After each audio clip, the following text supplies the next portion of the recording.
Suwuzo mulai meningkatkan kultivasinya dengan pedang rusak yang telah ia kumpulkan. Ia berhasil menerobos ranah ini tingkat 5. Muda usian pasti tak bisa membayangkan betapa senangnya Suwuzo menjadi murid tukang dan meningkatkan kultivasinya dengan sangat cepat. Karena hal itu, Suwuzo tidak ingin menjadi murid inti.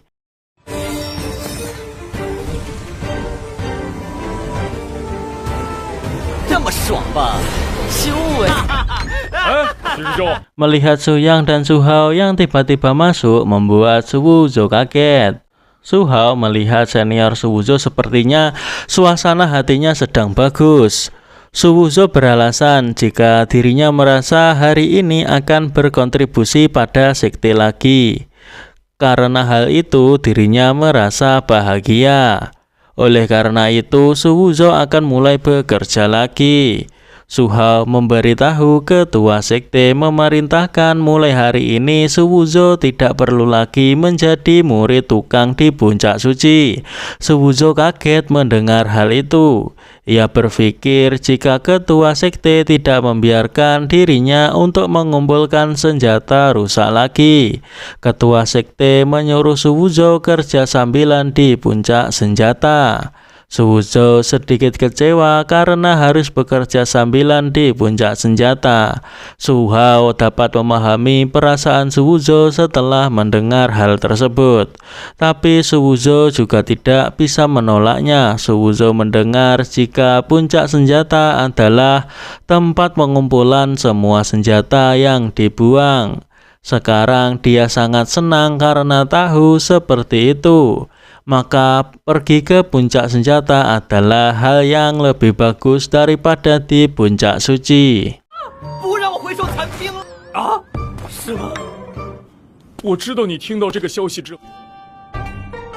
Su Yang mengatakan jika barusan dia mendengar Suwuzo mengatai ketua sekte.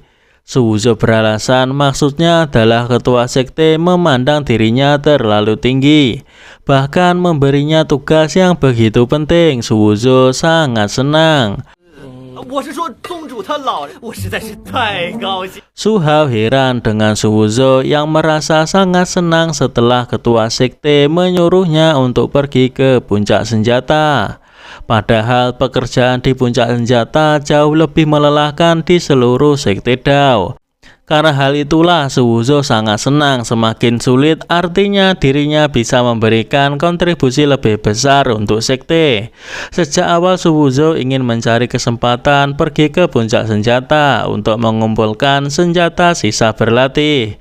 Tak disangka Mo Daoxian meminta dirinya pergi ke sana sendiri. Su Hao tak menyangka senior Su sangat mengabdi pada sekte Dao. Tidak takut kesulitan dan kelelahan, Su Hao dan Su Yang juga memutuskan kerja sambilan di puncak senjata bersama senior Su. Suwuzo heran mengapa mereka berdua ingin pergi juga, padahal ketua sekte hanya meminta dirinya sendiri. Itu karena mereka menganggap senior Su sangat menjunjung tinggi kebenaran. Tentu saja mereka juga harus meneladani tindakannya dan belajar dari senior Su. Selama ada mereka berdua bisa berbagi beban bersama dengan senior Su. Yang menurut orang lain itu adalah hal yang bagus karena ada yang membantu. Namun bagi Suwuzo itu adalah hal yang merepotkan. Suwuzo tak bisa membiarkan Su Hao dan Su Yang ikut ke puncak senjata. Karena jika mereka ikut dirinya tak akan bisa menyerap senjata sesuai keinginannya. Agar mereka berdua tidak ikut, di sini Suwuzo bersandiwara. Ia berpura-pura tidak suka. Alasan dirinya mau menderita sendirian karena ingin memberi lebih banyak waktu untuk para murid tukang berlatih. Tapi mereka malah tidak memahami kerja keras Suwuzo. Trik itu pun berhasil. Itu membuat Su Hao merasa tidak enak dan berkata jika senior Su telah salah paham. Mereka hanya ingin membantu saja. Namun Suwuzo dengan lantang mengatakan jika dirinya harus pergi ke puncak senjata sendirian. Meski ada puluhan juta senjata sisa, dirinya tetap akan pergi.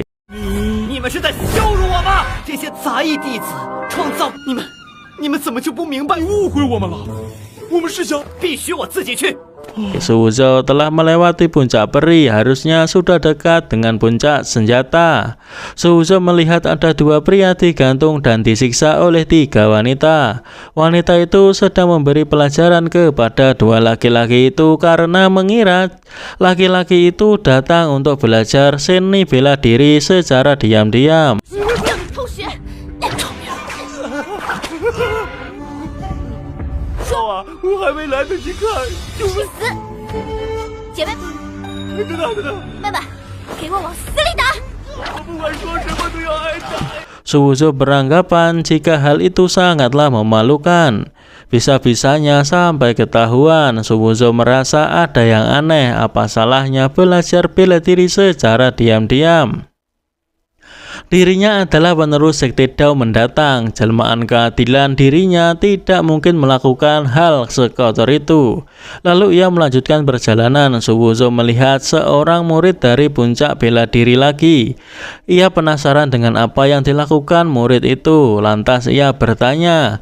Murid itu meminta Suwuzo untuk tidak bersuara karena Suwuzo sudah di situ. Murid itu memperlihatkan sesuatu kepada Suwuzo. Bahkan murid itu memberikan tempat untuk Suwuzo. Suwuzo yang penasaran, akhirnya ia mengikuti apa yang dilakukan oleh murid puncak bela diri itu. Nampak ada dua murid memanggil nama senior Luohi dan adik junior Ruoshi, meminta mereka untuk berhenti berlatih dan beristirahat.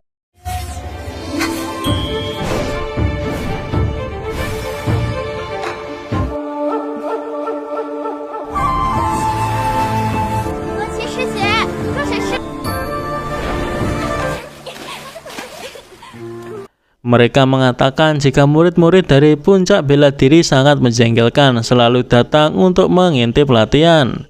Untungnya ada adik junior Sui dengan tubuh milik Ruoshi itu seperti jimat pelindung bagi mereka. Siapa yang punya niat jahat langsung dihukum oleh langit.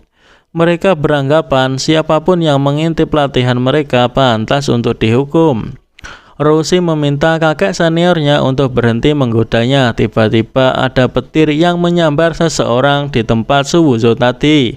Ternyata yang tersambar petir adalah murid dari puncak bela diri.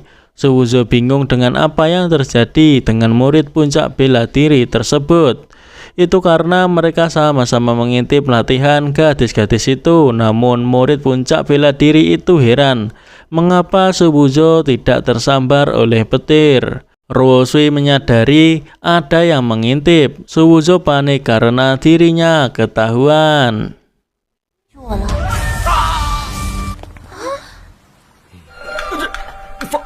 发生什么？大家都偷学了。